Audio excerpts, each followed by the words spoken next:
In the midst of the Tet Offensive, as the imperial city of Hue burned, the United States Marine Corps is bogged down, engaged in fierce urban fighting against an unrelenting, dug-in opposition force made up of both the Viet Cong and NVA. As the city broke down to ash and rubble, and with casualties mounting, the United States Marine Corps needed a savior. An unlikely ace appeared, an amalgamation of steel and rifles, a vehicle that struck fear into the hearts of many simply from its weapons firing. The rebel-filled streets of Hue rumbled beneath the might of the Ontos.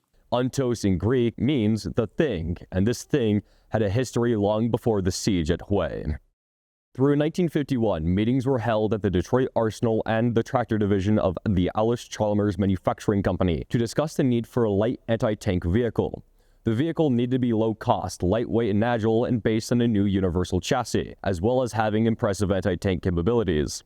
With the Cold War heating up, the United States military needed a vehicle that could perform anti-tank duties as well as support the infantry. On July 20th of 1951, the Detroit Arsenal hosted a conference on proposed vehicles with the audience made up of representatives from both the Army and the Marine Corps. At the meeting, the Detroit Arsenal introduced the proposed M50 Ontos tracked vehicle. Designed with a priority on mobility and agility, it was supposed to be lightweight and planned to not exceed 12,000 pounds. To minimize the weight, the crew was kept to 3, commander who also acted as gunner, driver, and loader, with armor to not exceed half an inch thick. Additionally, the vehicles were planned to share parts with other military vehicles. Various pilot vehicles were desired, not just one vehicle, but a family of vehicles. Therefore, multiple models were designed to fill the roles of infantry carriers and assault platforms. However, testing showed most of these pilot models were flawed, which led to the family of 4 cut down to 1, the T-165. T-165 was built upon a pyramid-shaped hull, a design from the T-55, which was a part of the family of vehicles. The hull of the T-165 was half an inch thick on all sides and sloped between 27 and 90 degrees. The turret was the same thickness, and the floor of the vehicle was a quarter of an inch thick. It featured 3 crew hatches, one on the right side of the upper front plate for the driver, a hatch on the turret for the commander, and a large double-door hatch at the rear of the vehicle for the loader and commander. All early pilot vehicles shared the same power plant, the General Motors Model 302 gasoline engine, a 6-cylinder, 4-cycle inline engine that was common with other military vehicles at the time. The engine was located to the right of the driver. It provided a gross 145 horsepower at 3,400 RPM, and a gross torque of around 255 foot-pounds at 2,000 RPM. The General Motors 302 is coupled with an Allison XT90 transmission, with 3 forward gears and a singular reverse gear, which gave it a max speed of 30 miles per hour. With a 47-gallon fuel tank at a cruising distance of nearly 115 miles. The chassis was also built upon a torque elastic suspension or torsion bar suspension, giving it a somewhat smooth ride and relatively low ground pressure. After the T-165 was chosen for further development, it underwent more testing. This highlighted several issues with the platform, particularly with the tracks, suspension, and transmission. New changes were incorporated, and on January 19th of 1953, the improved vehicles were ordered, now designated the T-165 E1. The E1 pilot models would also see an improvement in firepower. While the previous models would mount the Korean War-era recoilless weapons, the T-165 E1 and all following models would be fit with the M40 recoilless rifle. It had increased accuracy, range, and could fire more powerful ammunition that could defeat all known armor at the time. The M40 recoilless rifle fired 3 main types of ammunition, ranging from anti-personnel to anti-tank. After the changes to the T-165 E1 were made, the project started to slow down. Testing was delayed, and the manufacture of all new vehicles stopped until March of 1954. In the meantime, the Army would hold interim field testing of converted pilot vehicles. During these field tests, it was found that the lifespan of the tracks and suspension were unsatisfactory. At the end of 1953, the United States Army concluded that the T-165 E1 needed improved safety features, improved mechanical reliability of its fire control system, and other new components before tests resumed. During this time, Allis-Chalmers was engineering a new suspension that would eventually make its way onto the vehicles. The vehicle with the new suspension was designated T-165E2. On November 23rd of 1954, the Army ordered 15 of these new models to undergo more testing. Here at the National Museum of Military Vehicles, we have one of the original T-165E2 pilot models. However, you could hardly tell the difference. When it was sent off to restoration, it was completely scrubbed of its original markings and restored as if it was a production M50. The only way you can tell our T165E2 from a production M50 is with the front grille. The E2s have vertical slots while production models have horizontal slots. Additionally, the placement of the actuators is a tad bit different. On our E2 here, it's mounted on the side of the hull, while on the production M50s, it's mounted just beneath the driver's hatch. With constant delays in the Ontos program, as well as unsatisfactory results, the Army started to take a step back from the vehicle project and gave the Marine Corps the lead on the future development of the T165E2. The Marine Corps expedited the development of the Ontos. Testing continued until April 9th of 1954, when the Commandant of the Marine Corps, General Lemuel C. Shepard Jr., reported that the pilot vehicles had reached minimum combat accessibility in their present form, with some slight exceptions. The pilot vehicles were then taken and modified with the corrections that were stated. The suspension was reinforced, the transmission was switched with the XT92 to correct any prior discrepancies, and a new deepwater fording kit was introduced, and a new fire control system was put in to allow component changing in the field. On November 23rd, General Shepard announced that the current pilot vehicles were acceptable prototypes for production. By December, the United States Marine Corps placed their initial order for 250 Ontos. Around this time, the Ontos would receive its formal designation of Rifle Multiple 106mm Self-Propelled M50. While the Marine Corps was ready to push the Ontos into service, the Army believed the Ontos required more testing. On March 1st of 1955, the director of the Army Research and Development gave his final report on the T165E2 Ontos. He concluded that the vehicle was unsuitable for use by field forces, and the Ontos was found to be unsuitable as a battalion anti-tank weapon carrier. It was mechanically unreliable, lacked sufficient accuracy, it was too heavy, and lacked space for crew and ammunition. Military funds lagged, so the production of the M50 started off slowly. The first 29 were purchased and produced in 1956, with the rest being manufactured the following year. The first production M50 Ontos would be accepted by the United States Marine Corps on October 31st of 1956. The production of the M50 would continue at a slow pace. In total, only 279 would ever be produced. The M50 was issued to Marine Corps anti-tank units between 1956 and 1958. It had achieved most objectives the project had. While the production M50 did go over the weight specification by 7,000 pounds, weighing 9,050 pounds, it was low cost, costing roughly $25,000 to $30,000 US. The M50 also excelled in an anti-tank role, carrying 6 Recoilless rifles that could fire ammunition capable of defeating any known armor. The first time the M50 would see combat was in 1958. The 6th Fleet had deployed several battalion landing teams at Beirut to stabilize the tottering government, as well as to protect the U.S. Embassy. Several M50s were deployed and did not engage in any opposition. While the M50 didn't serve as its intended anti-tank role, it did give American tankers real-world experience with the Ontos. The experiences gained during its limited time uncovered some setbacks with the M50, particularly with its mediocre engine performance. Recognizing its performance limitations, a variant of the Ontos was developed with an upgraded Chrysler 361 cubic inch V8 engine, designated the M50A1. This modification was implemented between 1963 and 1965, upgrading 176 of the original 297 vehicles, just in time for deployment to Vietnam as well as the Dominican Civil War. You can see one of these upgraded M50A1s guarding the front gate of the museum.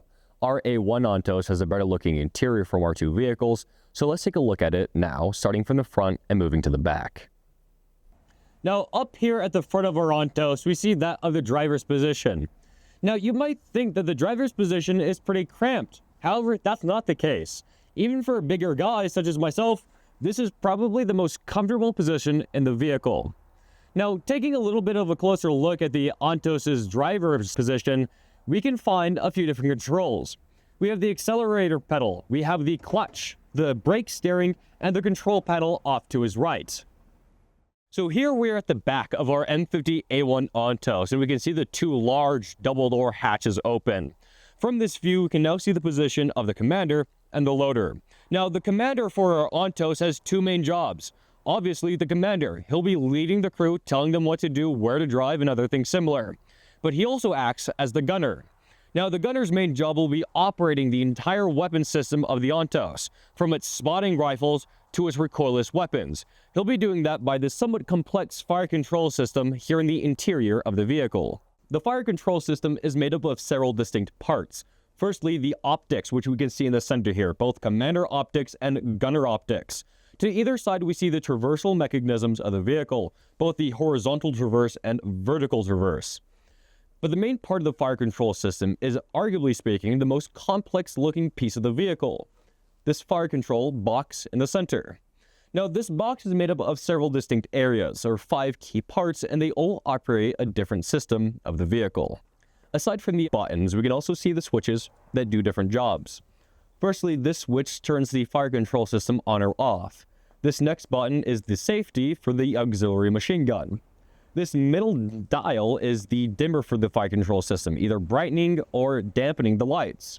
This next button is the fire selector for the spotting rifles, selecting either the left or right side. This fourthmost row is the fire selector unit for the recoilless rifles, and you can fire the guns in 3 different ways.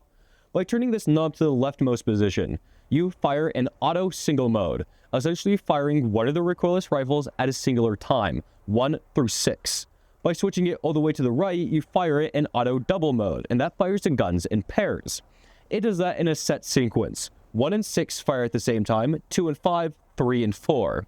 The middlemost dial, manual mode, allows you to fire the mode in a manual configuration, essentially being able to select which guns you are going to fire and when.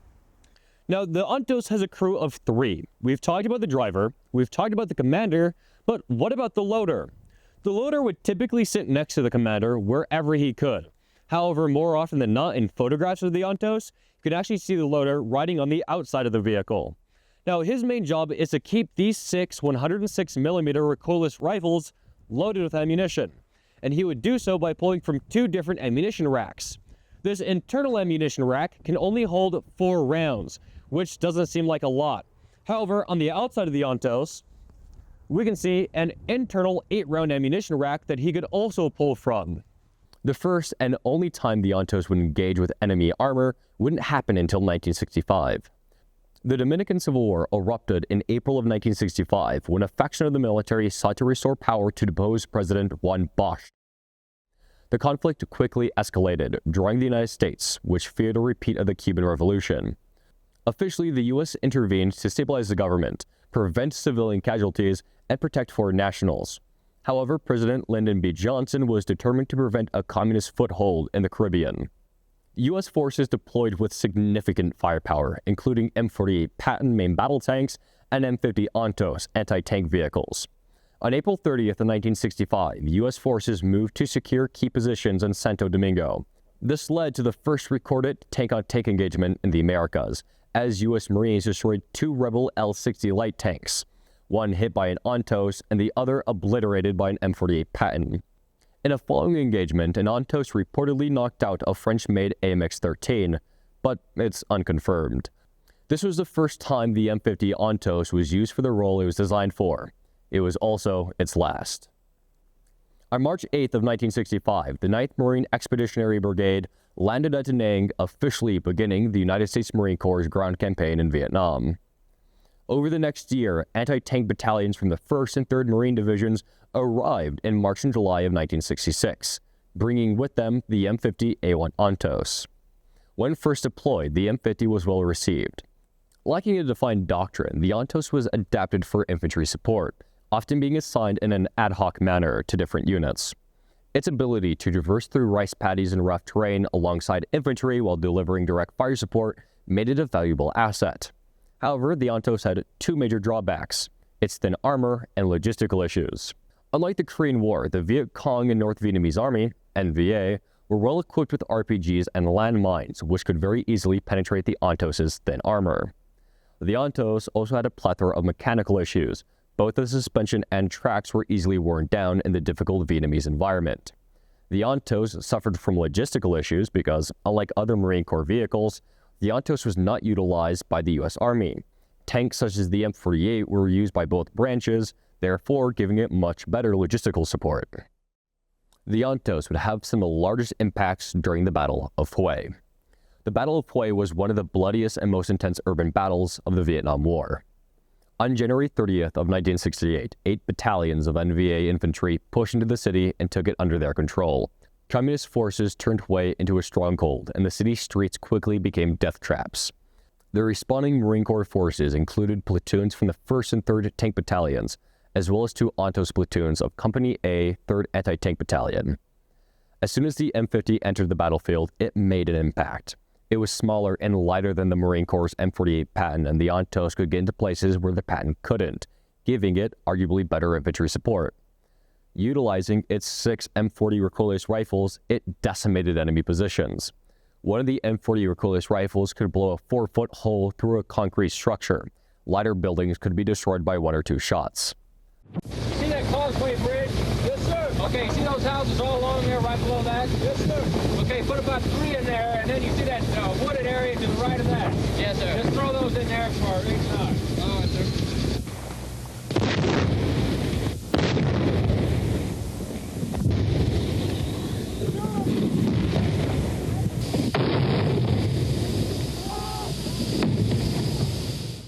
Additionally, the Ontos fielded a new round that was developed in the early 1960s.